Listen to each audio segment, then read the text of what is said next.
Hello there, welcome to a quick introduction on Crossfire. Essentially, Crossfire is a part of the debate in which the two teams take turns to ask each other questions and in turn answer them. There are 3 crossfires in a standard public forum debate, and each of them are exactly 3 minutes long. The first crossfire happens after the constructive speeches and is in between the 2 constructive speakers. The second crossfire comes after the rebuttal speeches and is in between the 2 rebuttal speakers, and the grand crossfire happens after the summary speeches and is in between everybody. Now, a little important rule to remember is that the team that is speaking first gets to ask the first question in all of the crossfires. Moving on to the important stuff. Firstly, we'll be covering how to ask a good question. There are 2 main types of questions that you will be asking. Number 1, clarification.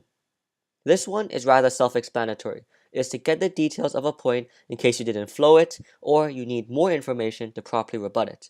But you should only do this if it is absolutely necessary, because otherwise it could waste time and also give your opponents the opportunity to build on their claims.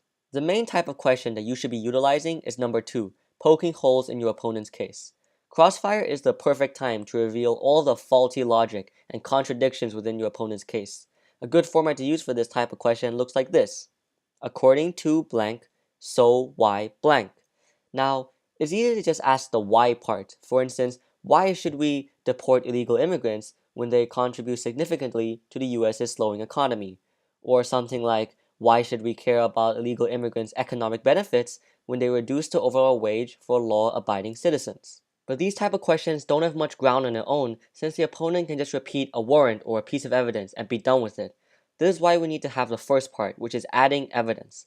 Let's look at this improved example. According to Randy Gu, a Harvard economist, in the US, illegal immigrants collectively pay around $11.64 billion a year in state and local taxes. So why should deporting them bring economic stability when the illegal immigrants themselves are a strong contributor to America's growing economy?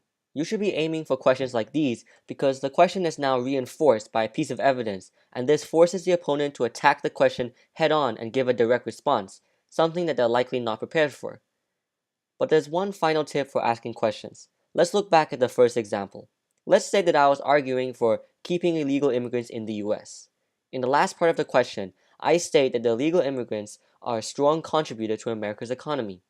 This links the question back to my own side or my own points, which makes the question so much better because it means regardless of however my opponent answers the question, the point is already out there and thus the judge will remember it. Now here are some things that you shouldn't do when asking a question. For instance, never ask a yes or no question. The opponent can just simply answer no or whatever answer that suits them, thus making the question useless. Also, never ask if the opponent agrees with one of your points. Again, they'll just say no. Also, you should never restate your constructive points and ask for a response, because that basically turns Crossfire into a free rebuttal time for your opponents. And the list goes on, but just make sure that you attack holes in specific points, use evidence, and link back to your own side.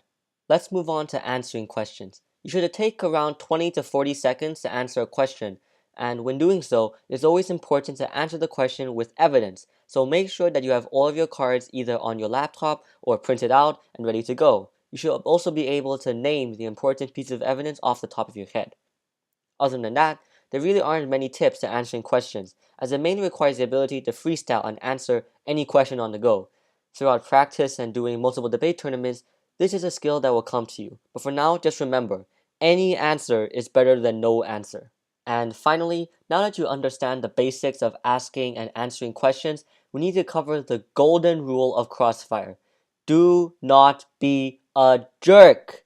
This is very important because unlike the other sections of the debate, Crossfire is rather lenient on structures and rules, which means there's a lot of freedom in Crossfire to make sure that you have a good speaking image for the judges, so don't mess that up by being a jerk. Crossfire time is not speech time. You should be asking questions as much as you are answering, and specifically in Grand Crossfire, you have to make sure that everyone gets an equal share in speaking, including your partner. Also, be calm and well-mannered. Don't yell or be aggressive because it won't get you anywhere. And most importantly, don't interrupt anyone, not your opponents, and definitely not your partner. If you think that the opponent has said something incorrect or something that you would like to rebut, just save it for later. There's no reason to make it right now or right there. However, there are some circumstances in which interrupting opponents is fair. For instance, if your opponent is droning on, ignoring the question, or simply going off topic, you may interrupt them. But even still, remember to be respectful about it. Use phrases like "excuse me" or "could you please" to both seem calm and well-mannered, but also get your point across. Now, a problem that pops up every now and then is getting relatively jerky opponents. Though their jerkiness may seem to justify your own retaliation, that would only make both of you seem like jerks in the judge's eyes. It is very tempting to just yell at your opponent in these situations, but you should always try and stay calm and well-mannered. If they are constantly interrupting you, just give them a simple response like, "May I please answer your question?" and if they still refuse to stop talking, all that means is a better image for you. In fact, by doing this, you will have gained the respect of the judges, who will notice your good behavior and pay more attention to what you say. And that about wraps up this quick introduction to Crossfire. By now, you should be able to ask and answer questions, and also know how to behave during a Crossfire. Hope this helps your debating.